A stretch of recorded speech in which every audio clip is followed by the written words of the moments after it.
ராமநாதபுரம் மாவட்டம் முதுகுளத்தூர் அருகே கிடாத்திருக்கை கிராமத்தைச் சேர்ந்த 26 வயது இளைஞர் திருக்கண்ணன். இவர் ராமேஸ்வரம் அருகே முத்துராமலிங்கபுரம் நகரில் வசிக்கும் உறவினர்களை காணச் சென்ற போது தங்கை உறவுமுறை கொண்ட 22 வயதான சத்யா என்ற பெண்ணை காதலித்து வந்துள்ளார். இதனையடுத்து கடந்த 2 மாதங்களுக்கு முன்பு திருக்கண்ணனும் சத்யாவும் தலைமறைவாகியுள்ளனர். இதுகுறித்து ராமேஸ்வரம் துறைமுகத்தில் சத்யாவின் தந்தை இருளாண்டி போலீசாரிடம் புகார் கொடுத்ததை தொடர்ந்து இருவரையும் கண்டுபிடித்து அவரவர் பெற்றோரிடம் ஒப்படைத்தனர். இந்நிலையில் இருவரும் மீண்டும் சில தினங்களுக்கு முன்பு தலைமறைவாகியுள்ளனர். இதுகுறித்து சத்யாவின் தந்தை இருளாண்டி பேரையூர் காவல் நிலையத்தில் திருக்கண்ணன் மீது கடத்தல் புகார் அளித்தார்.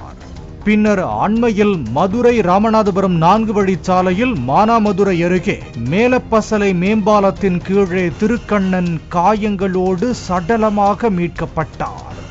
மானாமதுரை டிஎஸ்பி நிரேஷ் தலைமையிலான போலீசார் திருக்கண்ணன் உடலை கைப்பற்றி பிரேத பரிசோதனைக்கு சிவகங்கை மருத்துவக் கல்லூரி மருத்துவமனைக்கு அனுப்பி வைத்தனர்.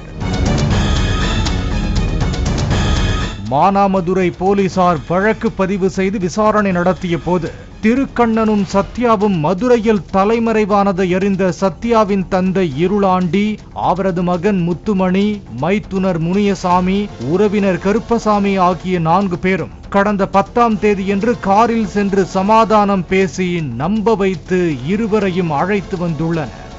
அப்போது சத்யாவின் குடும்பத்தினர் சத்யாவை வேறொரு காரில் வீட்டிற்கு அனுப்பி வைத்துள்ளனர். பின்னர் திருக்கண்ணனை காரிலேயே வைத்து கொடூரமாக தாக்கி கொன்றுவிட்டு உடலை மானாமதுரை அருகே மேலப்பசலை மேம்பாலத்தின் கீழ் வீசிவிட்டு சென்றுள்ளனர். இதனைத் தொடர்ந்து சத்யாவின் தந்தை இருளாண்டி, சகோதரர் முத்துமணி, உறவினர் கருப்புசாமி ஆகிய 3 நடந்ததை கூறி காவல் நிலையத்தில் சரணடைந்துள்ளனர்.